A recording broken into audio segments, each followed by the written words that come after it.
Satu, action. Halo anak-anak Indonesia yang hebat. Kali ini kita akan belajar tentang kalor bersama Ibu Lili Limarohmi. Kalor itu materi kelas 7 yang di semester ganjil. Nah, sekarang perhatikan gambar berikut ini. Ini ada seorang anak yang sedang memasak air bersama ibunya. Pertanyaan dari Bu Lili, mengapa air yang direbus setelah beberapa saat akan mendidih? Dan perubahan apa yang dapat kalian amati pada air tersebut? Untuk berikutnya, kita harus mengetahui tujuan pembelajarannya dahulu. Pertama, yaitu menjelaskan definisi kalor. Kedua, menjelaskan kalor dapat merubah suhu benda. Dan ketiga, menjelaskan kalor dapat merubah wujud benda. Yang keempat, menjelaskan tentang azas Black. Sedangkan pengertian kalor sendiri adalah kalor itu merupakan salah satu bentuk dari energi yang dapat berpindah dari benda yang suhunya lebih tinggi ke benda yang suhunya lebih rendah ketika kedua benda bersentuhan. Satuan kalor adalah joule atau kalori. Nah, kedua, kita harus mengetahui pengaruh kalor terhadap suhu zat. Jika suatu zat menyerap kalor, maka suhunya akan naik. Dan jika suatu zat melepas kalor, maka suhu zat akan turun. Coba perhatikan gambar di bawah ini. Ini ada air panas, ditambahkan ke dalamnya es batu. Maka air yang tadi panas karena ada tambahan es batu, airnya menjadi air hangat. Di sini apa yang terjadi? Air panasnya melepas kalor ke es batu, sedangkan es batu berarti menerima kalor dari air panas, sehingga suhu terakhir adalah air yang hangat. Nah, untuk mengetahui jumlah kalori yang diserap atau dilepas oleh suatu zat, kita dapat menggunakan rumus Q sama dengan MC delta T atau Q sama dengan M kali C kali delta T. Untuk memudahkan kalian menghafal, kita bisa mengingatnya dengan Q sama dengan macet. Macet berarti M kali C kali delta T. Ini juga diberi ibu bantuan segitiga ajaib. Kalian bisa menggunakannya untuk mencari kita bisa menggunakan untuk mencari Q. Kalau Q berarti sama dengan M kali C kali delta T. Sedangkan untuk mencari M, nah ini berarti sama dengan Q dibagi C kali delta T. Kalau mencari C berarti Q sama dengan M kali delta T. Cari delta T berarti delta T sama dengan Q per M kali C. Seperti itu ya anak-anak. Nah, kita lanjut. Apa Q itu sendiri? Q ini adalah lambang besaran dari jumlah kalor dengan satuan joule atau kalori. Sedangkan M adalah massa benda dengan satuan kilogram. C adalah kalor jenis zat dengan satuan joule per kilogram derajat Celcius. Sedangkan delta T adalah kenaikan suhu dengan satuan derajat Celcius atau Kelvin. Nah, yang perlu kalian ingat adalah untuk mencari delta T, ini adalah suhu yang terakhir dikurangi suhu awal. Suhu terakhir kita lambangkan dengan T, suhu awal kita lambangkan dengan T0. Sehingga delta T bisa dicari dari T dikurangi T0. Nah, ini ada contoh soal. Ada 2 kg air pada suhu 30 derajat Celcius, dipanaskan sampai mendidih. Jika kalor jenis airnya adalah 4.200 Joule per kilogram derajat Celcius, berapa besar kalor yang diperlukan? Mari anak-anak kita coba untuk menyelesaikannya ya. Coba. Yang diketahui 2 kg air. Berarti M-nya sama dengan 2 kg Kemudian suhunya 30 derajat Celcius. Berarti ini merupakan T awal atau T0. Berarti T0 sama dengan 30 derajat Celcius. Dipanaskan sampai mendidih. Berarti ini suhu terakhirnya mendidih itu suhu berapa anak-anak? Air mendidih di suhu 100 derajat Celcius. Berarti dari sini bisa kita ketahui delta T-nya adalah 100 derajat Celcius.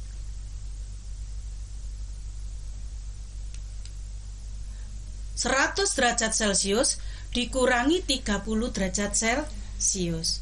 Berapa anak-anak? 100 dikurangi 30? 70 derajat Celcius. Nah, jika kalor jenis air 4200 Joule per kilogram derajat Celcius, berarti apa yang diketahui kalor jenis lambangnya adalah C kecil. Berarti diketahui C kecilnya sama dengan 4200 Joule per kilogram derajat Celcius. Nah, apa yang ditanya? Yang ditanya adalah besar kalor. Kalor lambangnya Ki. Maka yang ditanya adalah Ki. Sekarang kita mulai dengan jawab. Ki sama dengan M kali C kali delta T. Ingat, tadi Ki sama dengan macet. Ki sama dengan M kali C kali delta T. Berarti kita masukkan setelah ini nilainya masing-masing. M-nya adalah 2 kg. Kemudian C-nya adalah 4200 Joule per kilogram derajat Celcius. Dan delta T-nya kita masukkan 70 derajat Celcius. Dari mana tadi? 100 kurangi 30. Nah, setelah itu tinggal perkalian secara matematika biasa. Berarti 2 kg kali 4200 Joule per kilogram derajat Celcius kali 70 derajat Celcius. Berarti hasil akhirnya kalau kita kalikan adalah 588.000 Joule. Nah, ini kalau kita rubah ke dalam kilojoule berarti harus kita bagi 1000. Nah, berarti sama dengan berapa? Sama dengan 588 kilojoule. Bisa ya anak-anak seperti ini? Kita lanjut.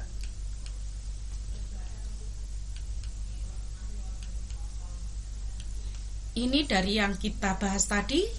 Bisa ya? Lanjut ke soal kedua. 1 kg air pada suhu 80 derajat Celcius didinginkan beberapa menit.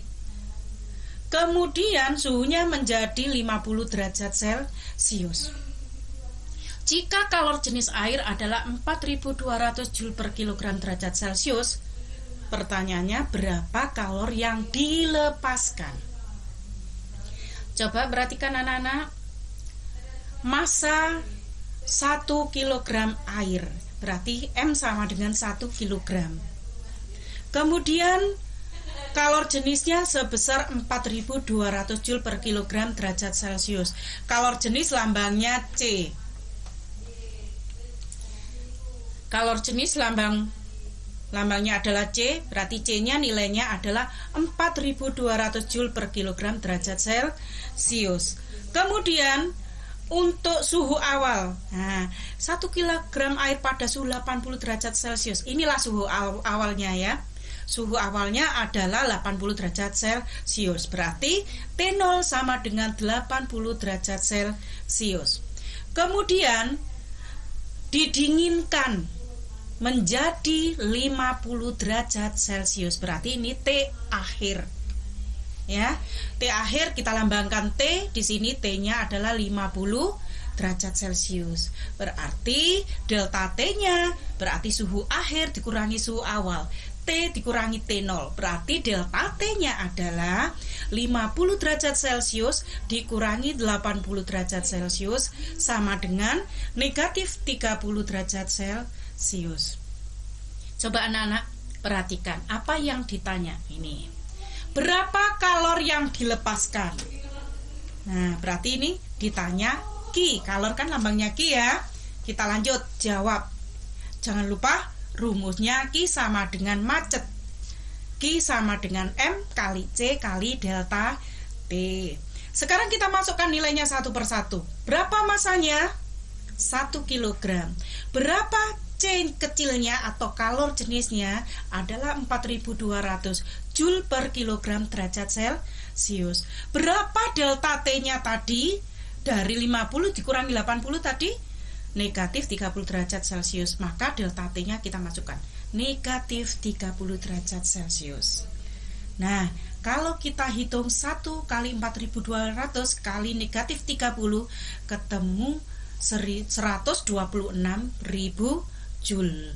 Ada negatifnya ya, karena tadi nilai delta T negatif. Nah, tanda negatif di sini Q sama dengan negatif 126.000 Joule. Artinya, kalor bersifat negatif berarti benda tersebut melepaskan kalor. Betul.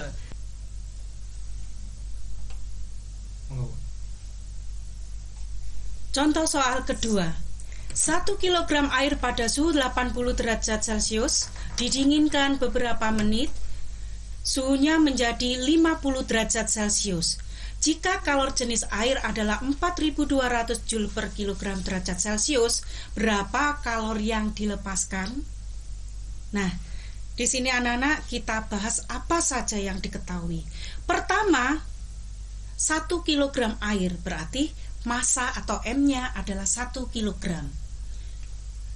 Kemudian jika kalor jenis air 4200 Joule per kilogram derajat Celcius, dari sini bisa diketahui nilai C kecilnya atau kalor jenisnya, yaitu 4200 Joule per kilogram derajat Celcius. Kemudian dari suhu 80 derajat Celcius didinginkan menjadi 50 derajat Celcius. Berarti dari sini bisa diketahui delta T-nya. T awal adalah 80 derajat Celcius. Kemudian T akhir atau T adalah 50 derajat Celcius. Delta T itu suhu terakhir dikurangi suhu awal, maka bisa dilihat di sini, ya. T min T0 itu berarti sama dengan 50 derajat Celcius dikurangi 80 derajat Celcius, sehingga hasilnya adalah negatif 30 derajat Celcius. Tadi ditanya berapa kalor yang dilepaskan. Nah, ini berarti yang ditanya adalah besar Q. Sekarang jawabnya. Kalau menjawab soal harus dimulai dari rumus. Rumus kalor tadi apa? Q sama dengan macet. Betul. Nah, Q sama dengan macet atau M kali C kali delta T. Kita masukkan nilainya masing-masing. M-nya tadi 1 kg, C-nya 4200 Joule per kilogram derajat Celcius, dan delta T tadi ketemu negatif 30 derajat Celcius. Kita masukkan semua sudah ya, lengkap, sehingga kita tinggal menghitung secara matematika. Kita kalikan semua, hasilnya adalah negatif 126.000 Joule. Nah, anak-anak di sini ada tanda negatif. Ini berarti kalornya bernilai negatif.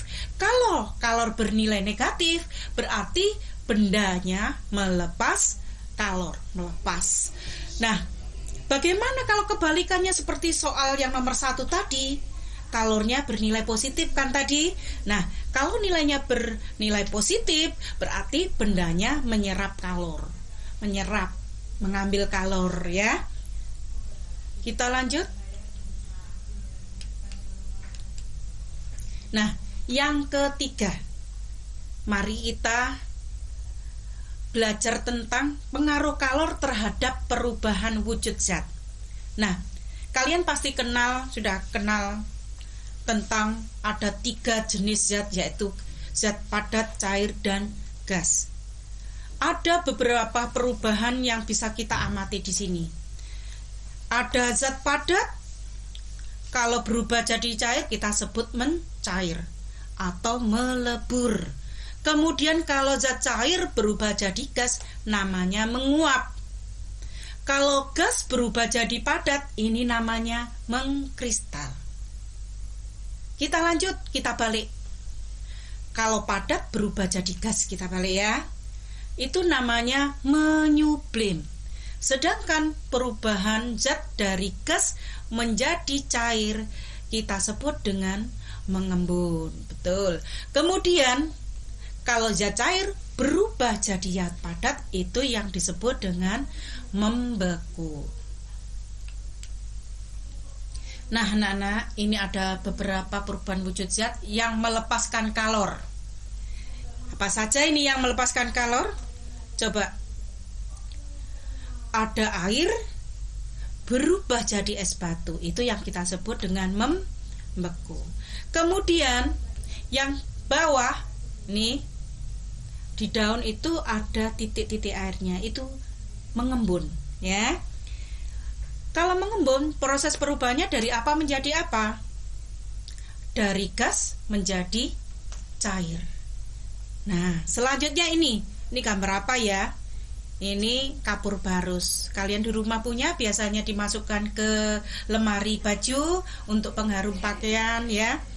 Nah, untuk kapur barus ini namanya mengkristal. Jadi kapur barus itu tadinya berupa gas dirubah menjadi padatan gitu, berubah jadi padat. Itu yang namanya mengkristal, ya.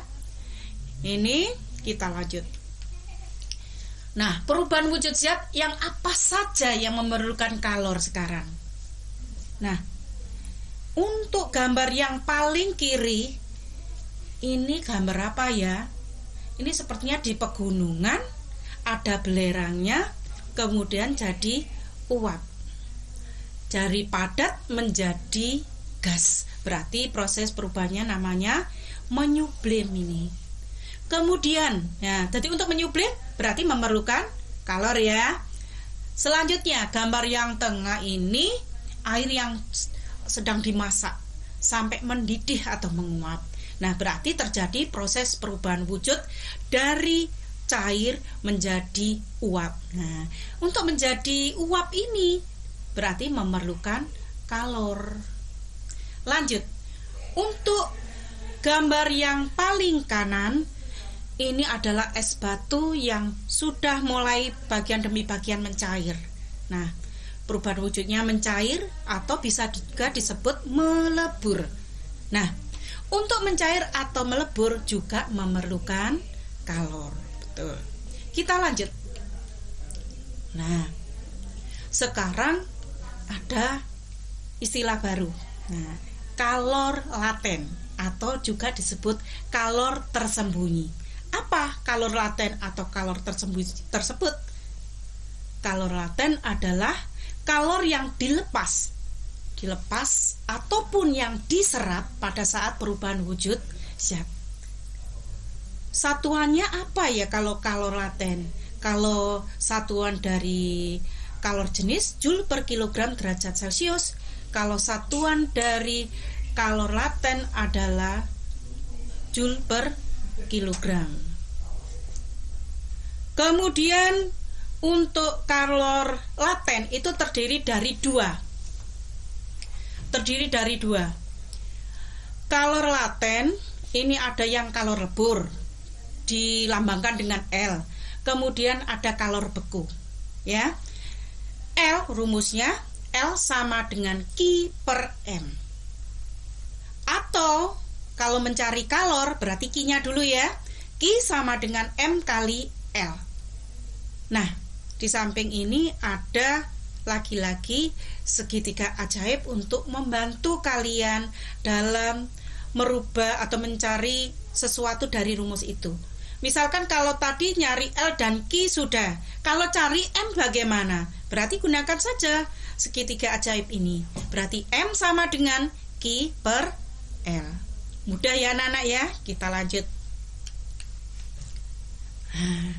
Sekarang tentang itu apa kalor lebur? Kalor lebur adalah kalor yang diperlukan oleh satu satuan massa zat padat untuk mencair atau melebur. Untuk titik lebur adalah suhu zat ketika melebur. Nah, suhu zat saat melebur ada di sini anak-anak. Di grafik ini tampak. Itu dari B sampai C itu merupakan titik lebur. Berarti ada di 0 derajat Celcius. kemudian kita harus kenal juga apa yang disebut dengan kalor beku. Kalor beku adalah kalor yang diperlukan oleh satu satuan massa zat cair untuk membeku pada titik bekunya. Nah, titik beku sendiri apa? Adalah suhu zat ketika membeku. Suhu zat ketika membeku itu ada di bagian sini, BC, berarti sama saat 0 derajat Celcius. Selanjutnya mengenai kalor uap. Kalor uap kita lambangkan dengan U. Kalor uap ini sama dengan kalor embun. Sama ya, kalau ada yang menyebutkan kalor uap boleh, kalor embun boleh. Kalau kalor uap berarti dari cair ke gas, sedangkan kalau kalor embun itu berarti perubahannya dari gas menjadi cair. Untuk rumusnya, kalau U itu sama dengan Q per M atau Q sama dengan M kali U. Di sini ada segitiga ajaib yang bisa kalian perhatikan. Kalian bisa mencari nilai M di sini, berarti M sama dengan Q per U. Nah, kita pelajari satu persatu tentang istilah-istilah yang ada di kalor uap ataupun kalor embun di sini.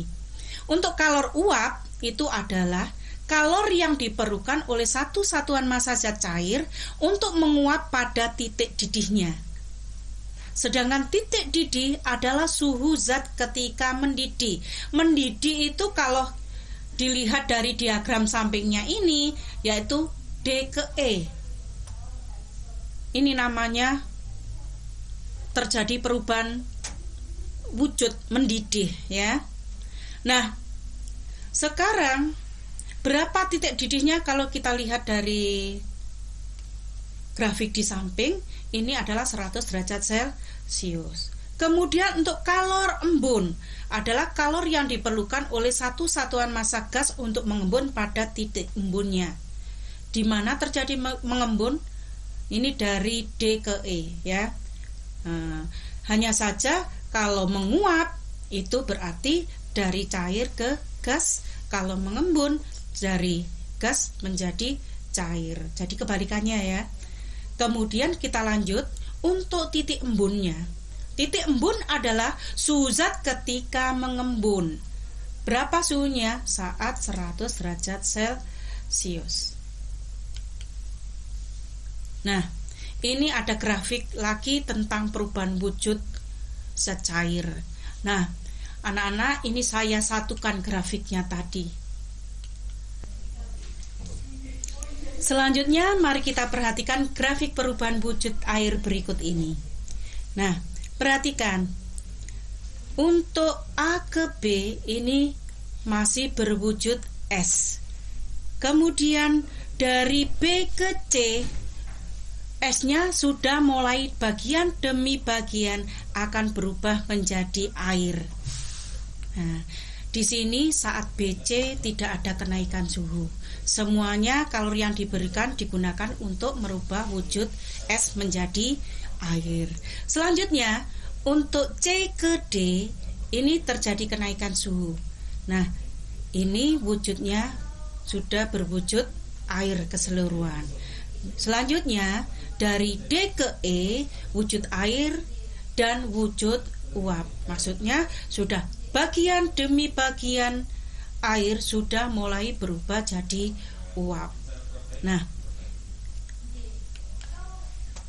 Nah, ini soal yang diberikan ibu untuk menjawab bagaimana kalau ada 1 kg es yang suhunya negatif 5 derajat Celcius diubah menjadi air, semuanya jadi air yang suhunya 40 derajat Celcius.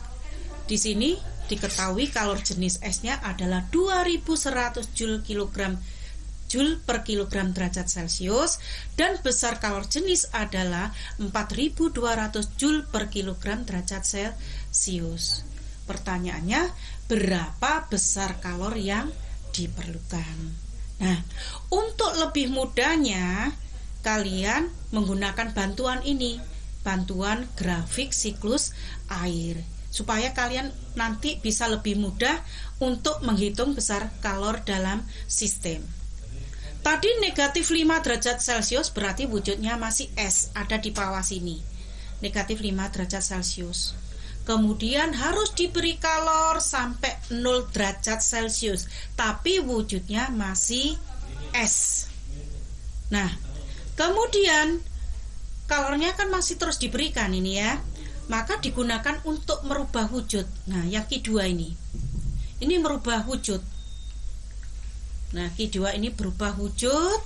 Kemudian berubah wujudnya ini dari 0 derajat Celcius es berubah menjadi air yang suhunya masih 0 derajat Celcius juga. Nah, kalau semuanya sudah berubah jadi air dengan suhu 0 derajat, baru kalor yang diberikan untuk menaikkan suhu air tersebut. Ini tadi diketahuinya sampai suhu 40 derajat Celcius. Berarti kita harus mencari Q ketiga, yaitu dari suhu 0 derajat Celcius air sampai air dengan suhu 40 derajat Celcius. Nah, ada 4 langkah dalam mengerjakan soal di atas. Langkah pertama yaitu tadi dari es suhu negatif 5 derajat Celcius menjadi es yang suhunya 0 derajat Celcius, masih es wujudnya.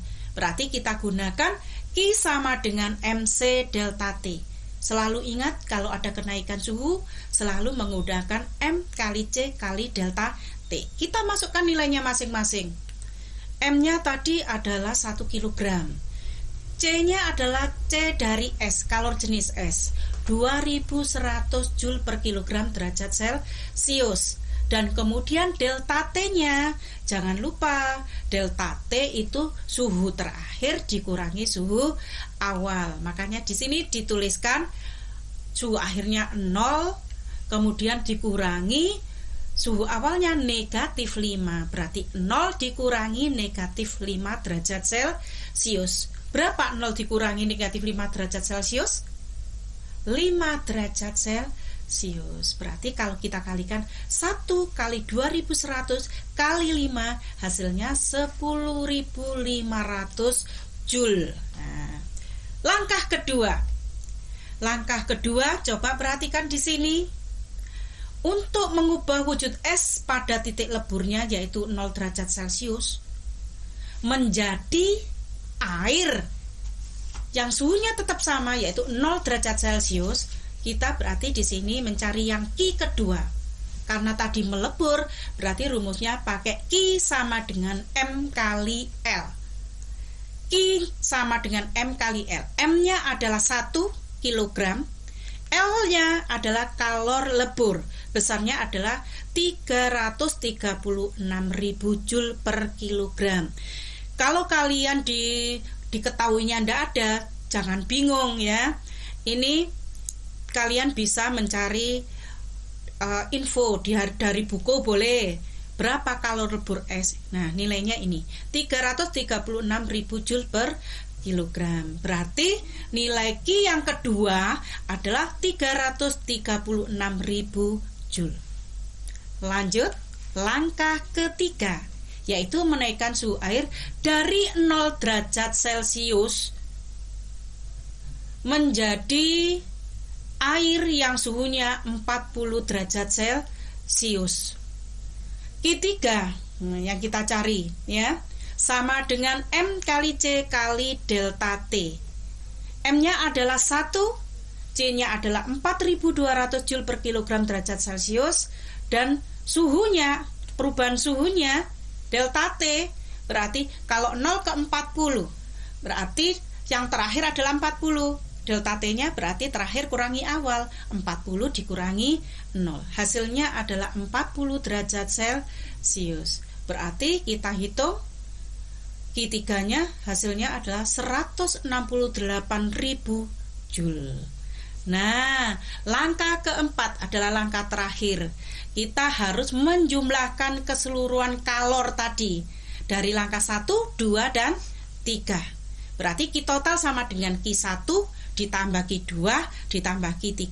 Berarti 10.500 Joule ditambah 336.000 Joule ditambah 168.000 Joule. Totalnya Q-nya sama dengan 514.500 Joule. Panjang ya anak-anak, tapi kalian harus bersabar, jangan menyerah. Jangan selalu berpikiran negatif bahwa fisika itu sulit. Jangan. Anggap saja fisika itu indah, gitu ya. Kalau ada soal, kalian harus berusaha mencoba untuk menyelesaikannya dengan senang hati, ya. Kita lanjut.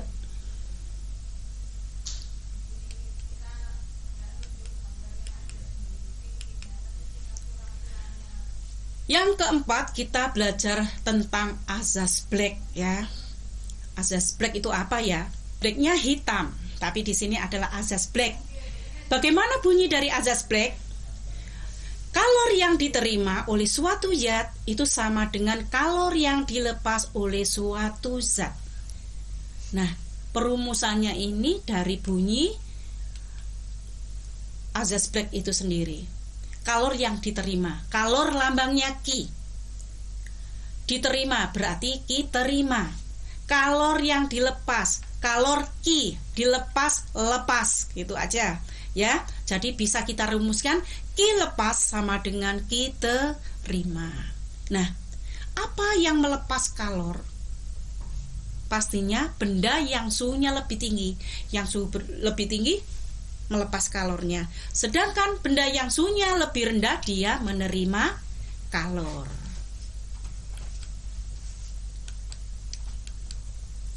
Nah, ini soal tentang azas Black. Nah, ada air masanya 0,25 kg bersuhu 90 derajat Celcius dicampur dengan 3 kg air pada suhu 30 derajat Celcius.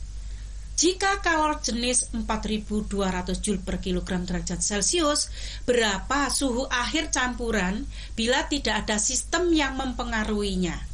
Coba anak-anak perhatikan di sini. Ada air yang suhunya tinggi dicampur air yang suhunya rendah. Nah, untuk lebih mudahnya, lagi-lagi kita harus menggunakan grafik siklus air. Yang lebih tinggi letakkan di atas sini. Nah, M1 untuk yang tinggi yang suhunya 90 derajat adalah 0,25 kg. Sedangkan T-nya adalah 90 derajat Celcius ya. Tadi ini diketahui ini. Kita letakkan yang atas. Nah, sedangkan yang bersuhu lebih rendah, airnya tadi masanya adalah 3 kg. Ini diketahui M2 3 kg. Yang dingin tadi airnya suhunya 30 derajat Celcius, berarti di sini 30 derajat Celcius. Jangan lupa, air yang dingin dia akan menerima kalor, sedangkan yang panas memberi kalor. Sehingga kita setelah kita satukan menjadi suhu yang hangat atau suhu campuran dari keduanya, dari yang panas dengan air yang biasa tadi. Nah, kita lanjut. Nah, untuk mengetahui berapa derajat suhu campurannya, itu kita gunakan rumus azas Black tadi ya. Nah, kita jawab bersama. Q lepas sama dengan Q terima. Ini rumus dari azas Black. Q lepas berarti M1 kali C kali delta T1. Sedangkan Q terima itu sama dengan M2 kali C kali delta T2. Nah, anak-anak, karena di sini zatnya sama-sama air, maka C ruas kiri dan ruas kanan tidak usah diberi angka 1 ataupun 2.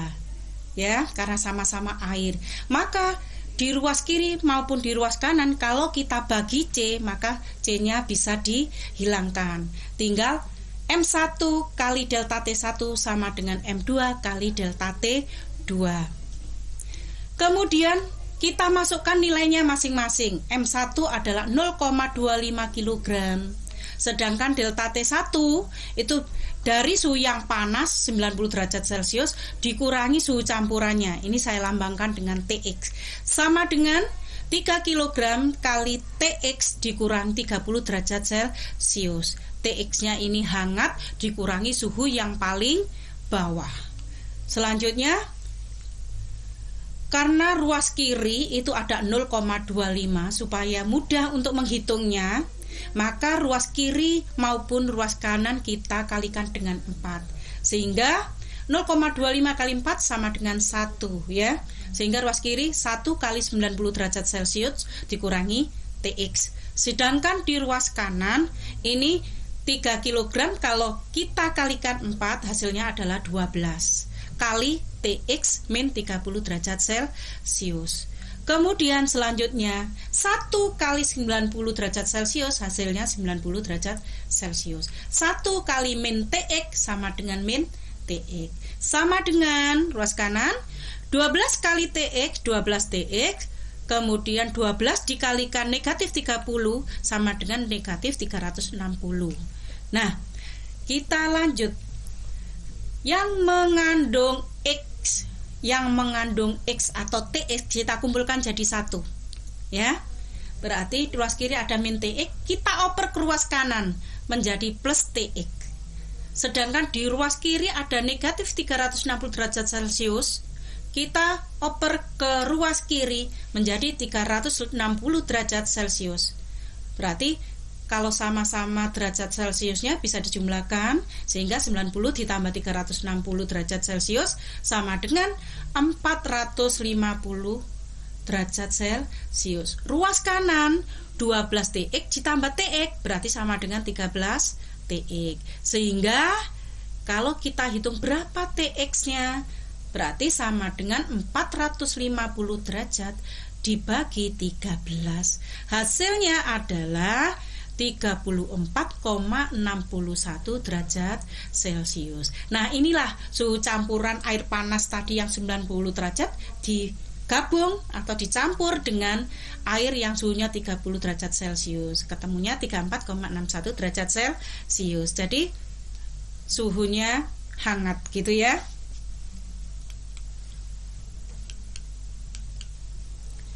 Nah, ada tugas mandiri untuk kalian anak-anak ya. Tugas ini untuk mengasah kemampuan kalian. Kalian sudah paham atau belum apa yang saya jelaskan tadi? Yang pertama yaitu kalian coba campurkan es batu ke dalam air teh hangat. Kemudian tolong amati yang terjadi. Apa saja yang diamati? Apa saja yang diamati? Sebutkan perubahan yang terjadi itu apa?